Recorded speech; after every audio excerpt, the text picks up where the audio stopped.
I supporter Cardinals. So you don't miss any news from St. Louis Cardinals. Already subscribe to the channel now, because we will always update you with the latest news. 3 World Series champions while with the Cardinals and 2 other franchise games highlight players on the ballot for possible induction into the Cardinals Hall of Fame, presented by Edward Jones. Steve Carlton, Joaquin Andujar, and David Freese, standout players who led the Cardinals to World Series titles in 1967, 1982, and 2011, respectively, are in the ballot to potentially be inducted into the Cardinals Hall of Fame. So do right-handed pitcher Matt Morris, 1997 to 2005 with the Cardinals, and shortstop Edgar Renteria, 1999 to 04. The Cardinals, winners of 11 National League World Series crowns, have 50 members in the Cardinals Hall of Fame. Fans can start voting for the player they most want to see in the Cardinals Hall of Fame on Saturday by visiting cardinals.com/HOF. Voting continues until April 21st. The player who receives the most votes will be inducted into the Hall of Fame, along with a veteran player chosen by the franchise's Red Ribbon Committee and a selection from the Cardinals organization. New Hall of Fame inductees will be announced in May, while the induction ceremony will take place on Sunday, August 20th. Before the Cardinals host the Mets at Busch Stadium. To qualify for induction into Cards Hall, players must have played for the franchise for at least 3 seasons and he must retire from MLB baseball for 3 seasons. Matt Holliday, Julian Javier, and the late Charles Comiskey were in the 2022 induction class. Already leave your like on the video, because it is very important for you not to miss the latest news from St. Louis Cardinals, that we post here. Continuing with the news.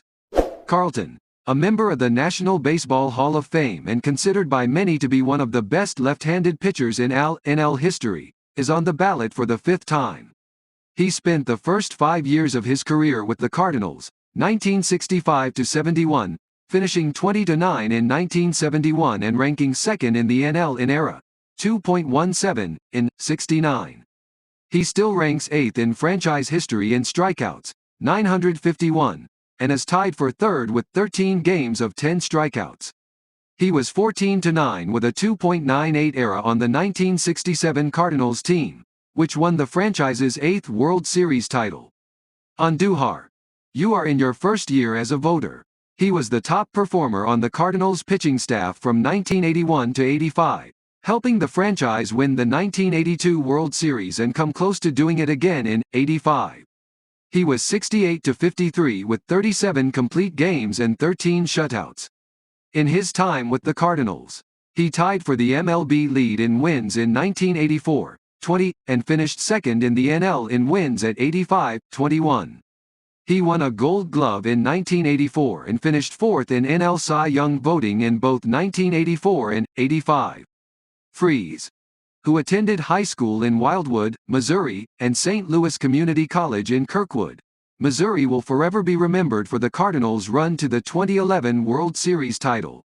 Freese hit one of the greatest home runs in World Series history when his 11th inning burst propelled the Cardinals to Game 7, which they won to defeat the Rangers. 2 innings earlier, Freese had a 2-out, 2-run triple in the bottom of the 9th to force extra innings. Freese is one of only 9 players in NL history to be named both the World Series and LCS MVP in the same year. Morris, who is in his 8th year on the ballot, has compiled a 101-62 record with 18 complete games and 8 losses for the Cardinals. Renteria, also in his 8th year on the ballot, ranks 2nd in team history in home runs and stolen bases among shortstops. He is also 3rd in extra base hits, RBIs and batting average among franchise shortstops. He won 3 Silver Slugger Awards and 2 Gold Gloves in his Cardinals career. Fan, what is your opinion? Put it in the comments because your opinion is very important. Stay tuned as I update you at any time with the latest Cardinals news.